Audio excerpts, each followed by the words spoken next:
Hello friends, आपका स्वागत है हमारे चैनल एवरी न्यू में। दोस्तों, आरआरसी ग्रुप डी एग्जाम 30 सितंबर सेकंड शिफ्ट का भी पेपर समाप्त हो चुका है और अभी तक इसके मैक्सिमम रियल प्रश्न भी आ चुके हैं। तो आइए आज की सेकंड शिफ्ट की फुल पेपर एनालिसिस देखते हैं। सबसे पहले बात करें पेपर की डिफिकल्टी लेवल के बारे में। तो पेपर की डिफिकल्टी लेवल ओवरऑल यहाँ पे मॉडरेट बताई जा रही है, लेकिन दोस्तों जो आज के साइंस और जीके के प्रश्न आए हैं वो काफी लेंदी यहाँ पे बताए जा रहे हैं। बहुत बड़े बड़े यहाँ पे ऑप्शन दिए गए थे और टाइम का इशू यहाँ पे हो रहा था आज के सेकंड शिफ्ट में। तो खास करके यहाँ पे साइंस वाले पोर्शन से जो कंसेप्चुअल टाइप के सवाल है वो काफी लेंदी दिए गए हैं, घुमा फिरा के यहाँ पे सवाल दिए गए हैं। इसके बाद रही बात रीजनिंग वाले पोर्शन की, तो रीजनिंग वाले में वही पजल और सिटिंग अरेंजमेंट के लगभग 6 से 7 क्वेश्चन आए थे और ज्यादा डिफिकल्ट लैंग्वेज इसकी नहीं थी। हालांकि एक दो क्वेश्चन में थोड़ा दिक्कत हुआ है, बाकी सारे सवाल यहाँ पे करने लायक दिए गए। बाकी सारे और टॉपिक भी कवर किया गया है जो कि रीजनिंग से लगातार पूछे जा रहे हैं, वही सारे टॉपिक लगातार। इसके बाद बात करें हम लोग साइंस वाले पोर्शन की, तो फिजिक्स से ज्यादा आया है, केमिस्ट्री से उससे थोड़ा सा कम और बायोलॉजी का सबसे कम देखने को मिला। यहाँ पे करंट अफेयर 2022 से ज्यादा 2021 का कम करंट अफेयर आया और वही लगभग 6 से 7 क्वेश्चन आए हैं।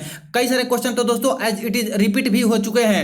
यहां पे बात कर ले अटेंडेंस के बारे में, तो अटेंडेंस सेकंड शिफ्ट में भी अच्छी खासी बताई जा रही है। कहीं पे 75% के आसपास, कहीं पे 70% के आसपास लैब में बताया जा रहे हैं, कहीं पे 60% के आसपास भी बताया जा रहे हैं। तो आज के फर्स्ट और सेकंड शिफ्ट दोनों जगह पे अटेंडेंस अच्छी है।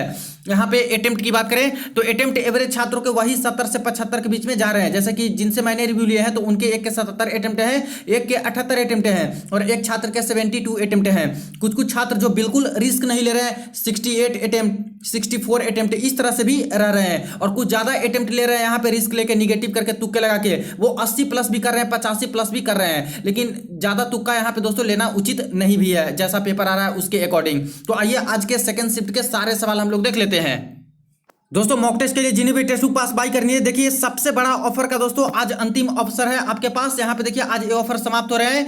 मात्र 270 रुपए में आप लोग टेस्ट बुक पास बाई कर सकते हो 1 साल के लिए। इसके लिए क्या करना होगा, बाई करते समय कूपन कोड में न्यू टाइप कीजिएगा NEW, तुरंत ही आपको 10% ऑफ मिल जाएंगे।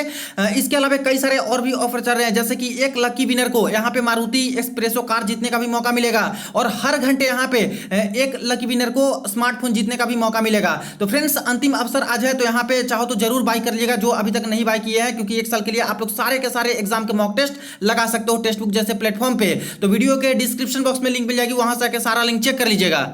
तो रहे दोस्तों आज के सेकंड शिफ्ट के क्वेश्चन। देखिए आज के सेकंड शिफ्ट में एक सवाल यहां पे पूछा गया था, ये नया सवाल पूछा गया है। 1970 में कौन सा बांध का निर्माण हुआ जिससे अभी भी विस्थापित लोगों को कंपनसेशन नहीं मिला है। अब इसको लैंग्वेज दोस्तों और बड़ा करके यहाँ पे दिया गया था। तो इसी तरह से क्वेश्चन भी बहुत बड़े बड़े आज पूछे गए सेकंड शिफ्ट में और खास करके उसके ऑप्शन भी थोड़े बहुत कंफ्यूजिंग वाले और बड़े बड़े दिए गए, जिससे समय जा रहा था। यहाँ पे ऑप्शन में दिया गया था, एक तो सरदार सरोवर बांध, एक था हीराकुंड बांध, एक था नागा अर्जुन सागर श्री सैलम बांध और एक और यहाँ पे कोई बांध दिए गए थे। तो यहाँ पे आंसर की बात करें तो फ्रेंड्स इसका आंसर हो जाएगा नागा अर्जुन सागर श्री सैलम बांध। तो ये जो बांध बना था जो कि स्टार्ट हो गए थे 1970 से, तो इसमें जो भी विस्थापित लोग हैं अभी तक उनको कंपनसेशन पूरी तरह से नहीं मिल पाए हैं, जिनका जमीन गया या फिर जिनका कुछ भी घर गया इन सभी केसेस में। तो ये करेक्ट आंसर हो जाता। एक सवाल देखिए पूछा है, ये रिपीटेड क्वेश्चन है, कम से कम तो 3 से 4 बार ये रिपीट हो चुका है। PV सिंधु ने स्विस ओपन का खिताब किस वर्ष जीता है। अब देखिए आज वर्ष ही पूछा गया था, पहले पूछ रहा था कि स्विस ओपन किसने जीता, तो PV सिंधु ने। PV सिंधु ने कौन सा खिताब जीता, तो स्विस ओपन। और आज पूछा कि कब जीता, तो 2022 में ये जीती है स्विस ओपन। एक सवाल देखिए पूछा है कि प्रथम पंचवर्षीय योजना कब तक चली थी। देखिए फिर से रिपीटेड क्वेश्चन, तो कई सारे क्वेश्चन आज रिपीट हो गए। 1951 से 56 के बीच में चला था। एक सवाल देखिए पूछा गया है, PSLV C-52 से सैटेलाइट कहां से लॉन्च किया गया है। अब देखिए दोस्तों ये रिपीटेड ही मान के चल सकते हो, क्योंकि इससे पहले भी सवाल आ चुका है जिसमें बोला गया था कि आपका EOS 04 जो सैटेलाइट है वो किससे लॉन्च किया गया है, तो PSLV C-52 से।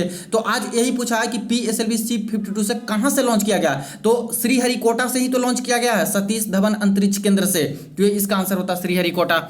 एक देखिए प्रश्न पूछा है, जालियांवाला बाग हत्याकांड के विरोध में सरकार ने कौन सा आयोग का गठन किया था, तो हंटर कमेटी का आयोग का यहाँ पे गठन किया था।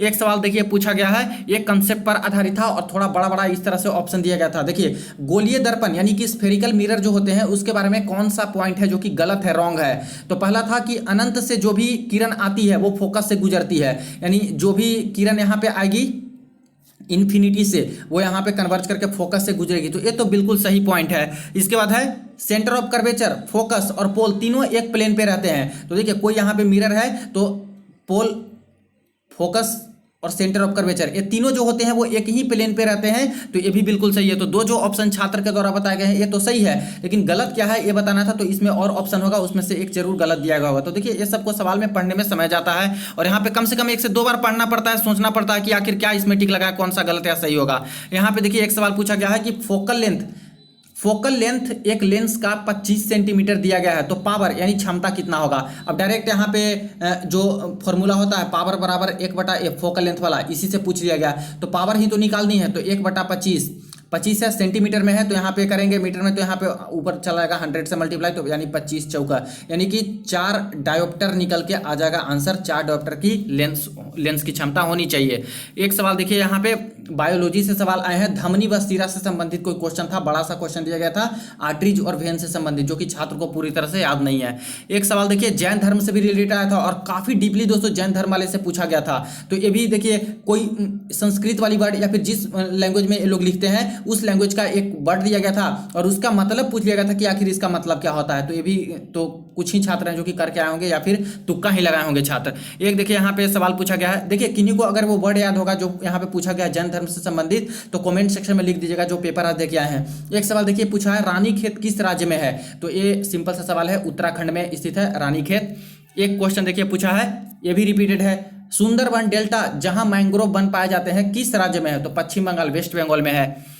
एक क्वेश्चन देखिए पूछा गया है Cu+O2 यानी कि कॉपर में अगर ऑक्सीजन का साथ कॉपर का ऑक्सीजन के साथ रिएक्शन होगा तो CO बनता है, तो आखिर किसका ऑक्सीडेशन हो रहा है, ये सवाल पूछा गया था। तो डायरेक्ट देखिए ये तो रिएक्शन कौन सी है, तो ये तो ऑक्सीडेशन रिएक्शन है, क्योंकि Cu में ऑक्सीजन मिला तो यहाँ पे CuO हो गया, यानी कि ऑक्सीजन का जुड़ना ऑक्सीडेशन। तो पूछा कि आखिर किसका ऑक्सीडेशन हो रहा है, तो कॉपर का ही तो ऑक्सीडेशन हो रहा है, इसमें तो जुड़ गया ऑक्सीजन, तो कॉपर का ऑक्सीडेशन हो रहा है। एक सवाल देखिए पूछा है राज्यसभा में साहित्य एवं कला से कितने लोगों को राष्ट्रपति मनोनीत करते हैं, ये भी रिपीटेड क्वेश्चन है, शायद सेकंड फेज या थर्ड फेज में सेम टू सेम सवाल पूछा गया था। तो कितने लोगों को मनोनीत करते हैं राष्ट्रपति प्रेसिडेंट, तो टोटल 12 लोगों को।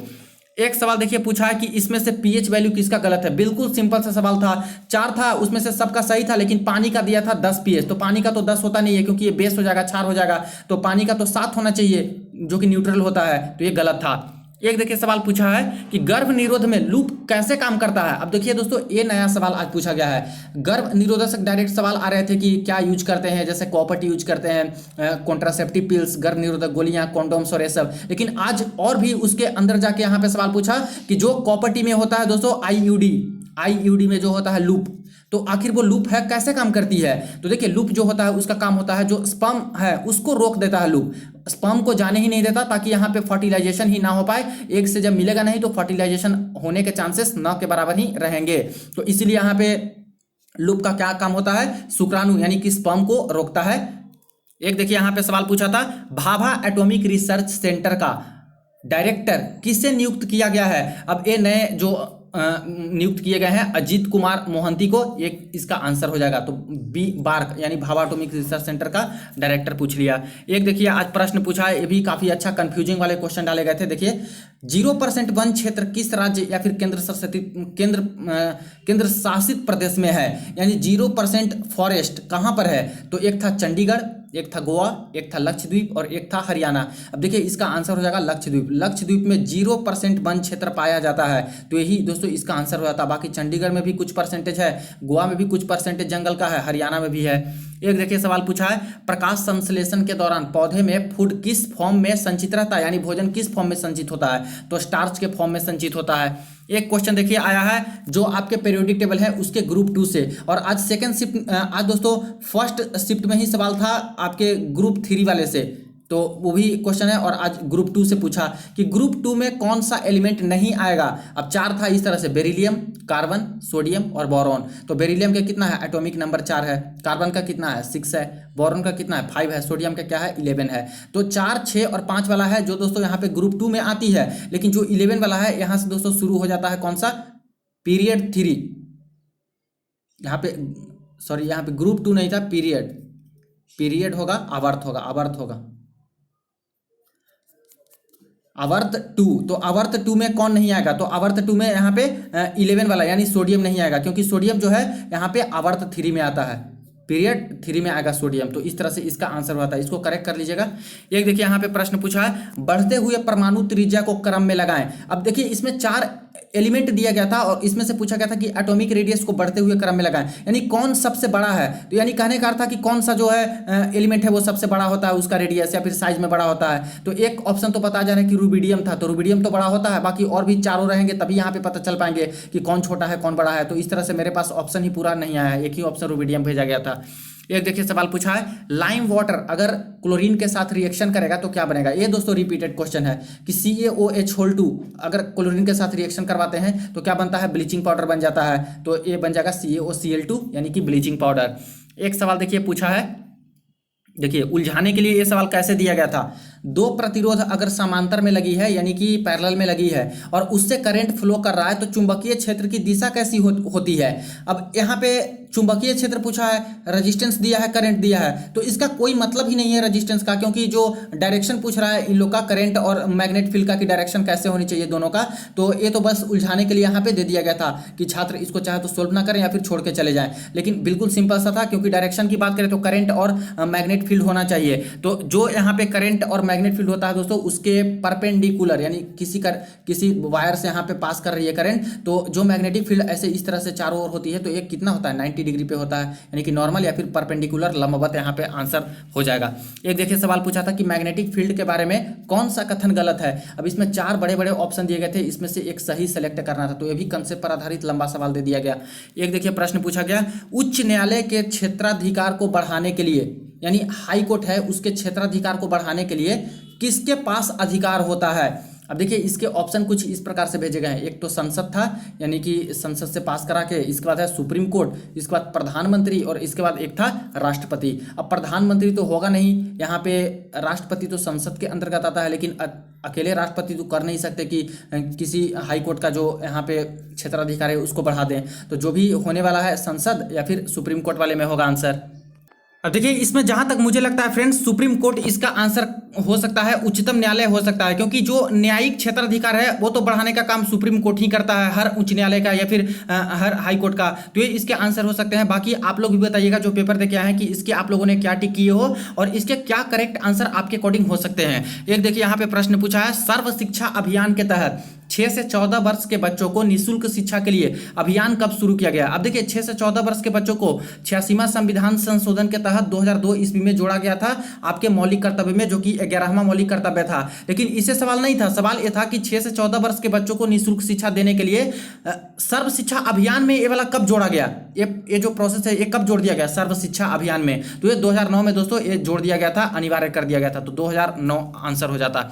एक देखिए सवाल पूछा है, एसिक का फुल फॉर्म क्या होता है। ESIC तो इम्प्लॉइज स्टेट इंश्योरेंस कॉर्पोरेशन हो जाएगा इसका करेक्ट आंसर।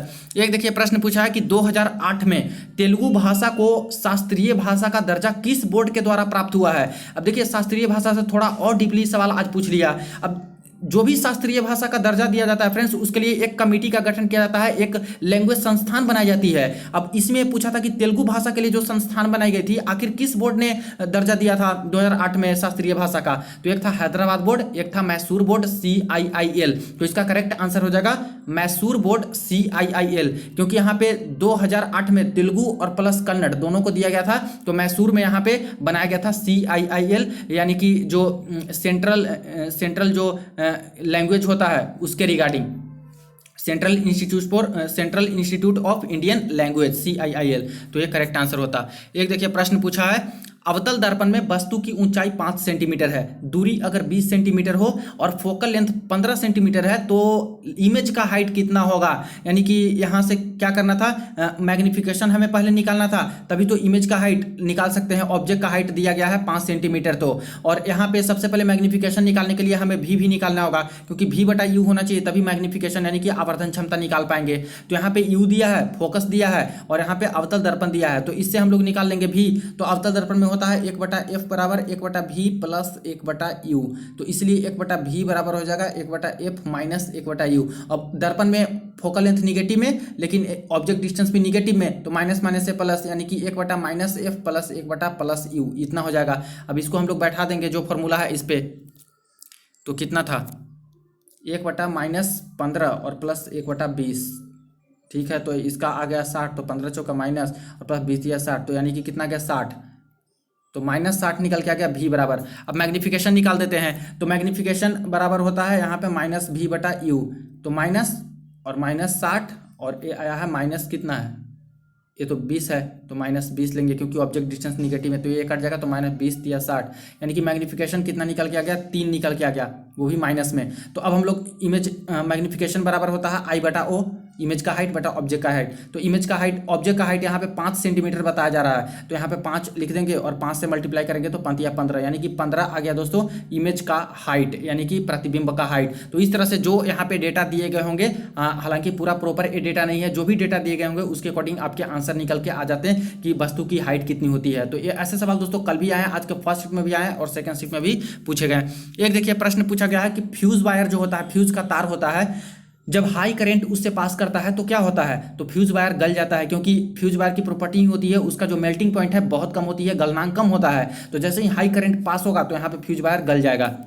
एक देखिए प्रश्न पूछा था कि अगर रेजिस्टेंस 10 ओम है, तार की लंबाई 1 किलोमीटर है और त्रिज्या रेडियस 1 mm है, तो रेसिस्टिविटी प्रतिरोधकता क्या होगी। अब ये दोस्तों बहुत अच्छा सवाल पूछा गया है और इसमें उलझाने वाले थोड़े दे दिए गए हैं डेटा, जैसे 1 मिलीमीटर, यहाँ पे 1 किलोमीटर। तो कई सारे छात्र हैं जो कि बिना यहाँ पे चेंज किए यूनिट को चाहेंगे यहाँ पे लाना, सोल्व करना, तब गलत कर देंगे, या फिर कुछ भी गड़बड़ी यहाँ पे हो सकती है। मिलीमीटर और किलोमीटर में बहुत अंतर है। तो इसमें हम लोग देख लेते हैं कि आखिर कैसे निकालेंगे। तो फॉर्मूला तो यही है, R बराबर रो L बटा ए, इसी से निकालेंगे, तो यही तो हमें निकालना है। तो रो बराबर होता है RA बटा L। अब इसी फॉर्मूला पे हम लोग बैठा देंगे। तो सबसे पहले यहाँ पे बात करें तो रो निकालना है, तो रेडियस कितना है 10 है, तो 10 हो जाएगा ओम। ये इसके बाद यहाँ पे आते हैं एरिया, तो एरिया कितना है, एरिया में दिया गया है 1 मिलीमीटर का दिया गया है रेडियस, तो πr², यानी कि पाई और 10 का पावर -3 इसको लिख सकते हैं, 1 मिलीमीटर को मीटर में बदलेंगे तो, और इसका स्क्वायर, तो एक्सपोनेंट के तौर पे बात करें तो यहाँ पे 10 को पावर -6 यहाँ पे इतना हो जाएगा, तो यानी कि पाई इंटू 10 टू पावर -6 इतना हो गया। अब बटा में लिखेंगे कितना, लेंथ, तो लेंथ कितना है 1 किलोमीटर, तो इसको भी मीटर में कन्वर्ट कर देंगे, यानी कि 10 टू पावर 3 इतना लिख सकते हैं इसको मीटर में। अब सारा कुछ कन्वर्ट हो गया मीटर और ये भी मीटर, तो मीटर स्क्वायर एरिया निकाले हैं तो ये हो जाता, तो यहाँ पे कट के मीटर ही ऊपर आएगा। तो ओम मीटर होती है रेसिस्टिविटी की। तो यहाँ पे देख लीजिए 10 है, तो 10 से यहाँ पे 1 कटा, तो यहाँ पे पावर 2 हो गया इतना। अब ऊपर ए जाएगा पावर, तो यहाँ पे कितना जाएगा, पावर 8 आ जाएगा, 1 कट गया फिर, तो 10 को पावर -8, तो यानी कि पाई इंटू 10 टू पावर -8, यानी 22/7 into 10 to power -8 ohm metre. इस तरह से इसका आंसर आया था। बाकी इसको अगर सोल्व करके बताया गया होगा तो उसके अकॉर्डिंग यहाँ पे आपके आंसर आते हैं, या फिर पाई के टर्म में दिया गया हो तो पाई 10 टू पावर -8 ओम मीटर यहाँ पे आंसर आता। तो देखिए बस वैल्यू जो था इसको थोड़ा सा कंफ्यूजिंग वाले डाल दिए थे इस तरह से कि कैसे सोल्व करके आपको लाना है। एक देखिए सवाल पूछा था कि कार्बन का सिंगल बॉन्ड जो कि सैचुरेटेड होता है, इसमें से कौन अनसैचुरेटेड है, यानी असंतृप्त कौन है। तो ये तो पता है कि कार्बन का सिंगल बॉन्ड होता है जो कि सैचुरेटेड होता है, संतृप्त होता है, लेकिन अनसैचुरेटेड कौन है। तो यहाँ पे ऑप्शन था एक पेंटेन, एक था साइक्लोहेक्सेन, एक था बेंजीन, एक था साइक्लोपेंटेन। अब देखिए पेंटेन है तो ये तो दोस्तों सिंगल बॉन्ड वाला है, तो ये तो सैचुरेटेड है, ठीक, ये हो जाएगा संतृप्त। साइक्लोहेक्सेन ये भी सिंगल बॉन्ड वाला है क्योंकि अल्केन ही है, तो ये भी दोस्तों सैचुरेटेड। बेंजीन यहाँ पे देखिए डबल बॉन्ड आ जाती है बेंजीन में, क्योंकि 3 डबल बॉन्ड बेंजीन में होते हैं, तो ये हो जाता अनसैचुरेटेड। यही तो पूछा है। यहाँ पे साइक्लोपेंटेन की बात करें तो ये भी अल्केन ही है, तो अल्केन यहाँ पे सैचुरेटेड होगा, तो इसका करेक्ट आंसर क्या होगा, बेंजीन वाला।